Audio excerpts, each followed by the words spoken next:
Got it? Well, I'm Allison, and I don't have a whole lot to say. Maybe I do.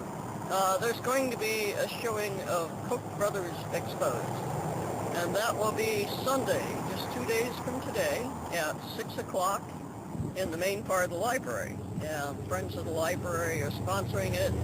So is Money Out of Politics, and so is, Rob Simpson has a series, very interesting series, that he calls Conscientious Projector, and he's sponsoring it, as well as Camp Cromine. So the three groups, independently, were asking the library to show it, and apparently that just made them decide, okay, Friends of the Library will sponsor it.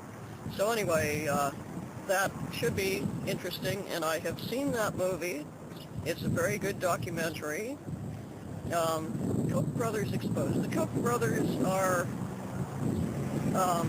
they were born rich. Apparently their father was an oil baron in Russia, or actually the USSR, favorite of Stalin and so on.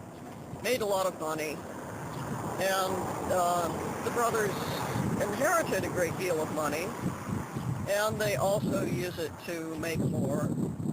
And they, you know, as the subtitle of the movie is, the 1% at its very worst.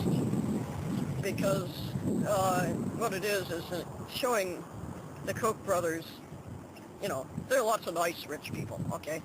But the Koch brothers, at least the ones described in the movie, there's another one who's apparently much better.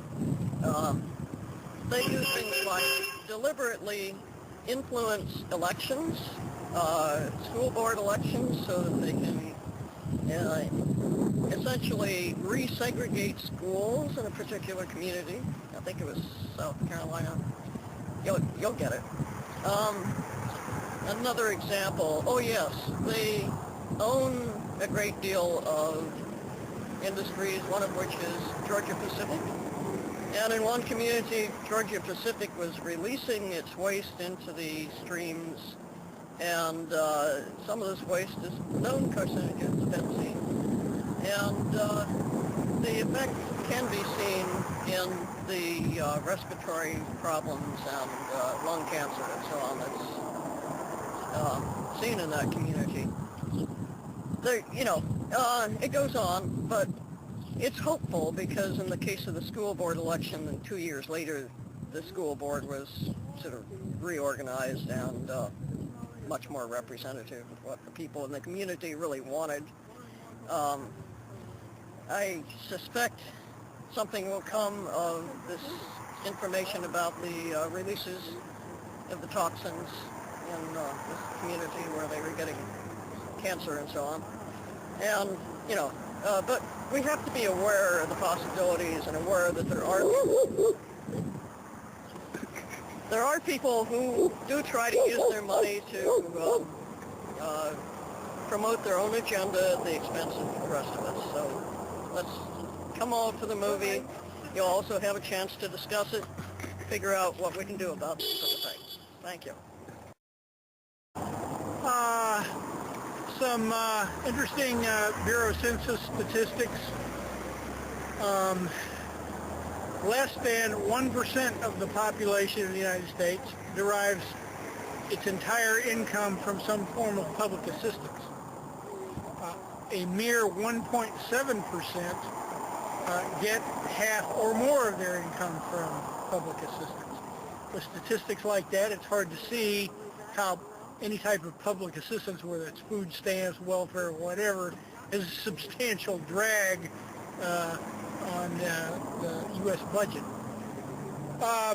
However, if you look at the budget that's being embraced by the Republican Party and their presumptive nominee, that budget calls for massive cuts primarily in that area.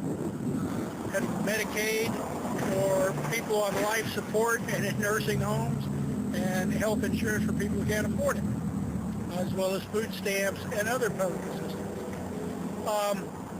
The if you listen to their arguments, the Republicans and talk radio and Fox News all argue that we absolutely must slash spending, lay off government employees, and reduce deficits in order to inspire business confidence, get the economy moving again, and avoid the major bugaboos of hyperinflation and skyrocketing interest rates. But this is the same thing they've been saying for the last 10 years. And for the last 10 years, we've been running deficits. And they've been getting increasingly bigger. And the warnings from these same people that this is going to be a big problem, hyperinflation, rising interest rates, has not come to pass. Now, if you turn around and look in other areas, there are some people who've tried this. These austerity measures of slashing budgets, laying off government workers. It hasn't worked very well in the Eurozone, which is the countries that have the euro as their currency. They're due to have, they're projected for the next year for their economy to entirely contract. And before you buy into the Fox News canard that they're all like Greece, there are only two countries in the Eurozone that are like Greece. That's Greece, and to a certain extent, much lesser extent, Italy.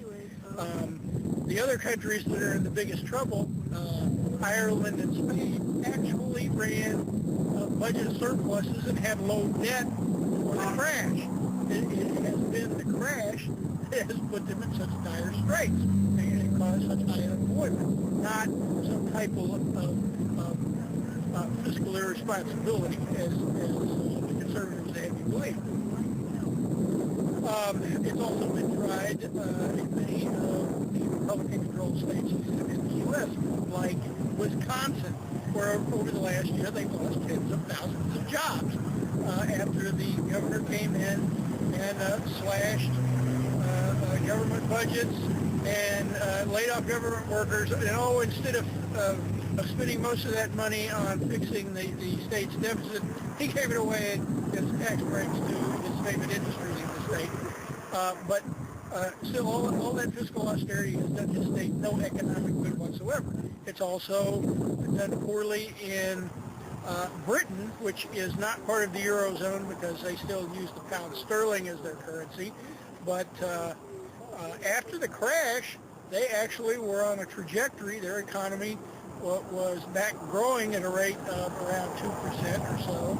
That is until 2010 when they elected a very conservative prime minister and parliament, who incidentally turned straight around, slashed budgets, and laid off hundreds of thousands of government workers. Since 2010, the British economy has experienced negative growth. What all this points to is that austerity measures, slashing government budgets, and a depressed economy, just makes it worse. It makes it worse, not better. And in fact, the deficit gets bigger because there's less money being spent, there's less money going into people's pockets, business activity drops, and government revenue drops, so the deficit gets even bigger. It is a self-defeating strategy. If you want to get rid of deficits and get the economy going again, you've got to inject money by the government into the economy, issue contracts to businesses, get business working again, get people hired, get them spending that money, and the revenue stream will rise. Have a great day. I think that we should support education in this country by forgiving all that student debt. It's gone over $1 trillion worth altogether now, and several $1,000s on the average to every student. And that's silly because it's keeping people from going to college and getting educated. And we want everyone to get educated. So we should have free education. Every level of education should be free, as in other countries. Other countries that are not as affluent as our country are able to do it, so why can't we? And we used to in California anyway, so let's do it here. Yeah, I guess I maybe should have any pickup trucks. Okay, fine. I'm kind of joking.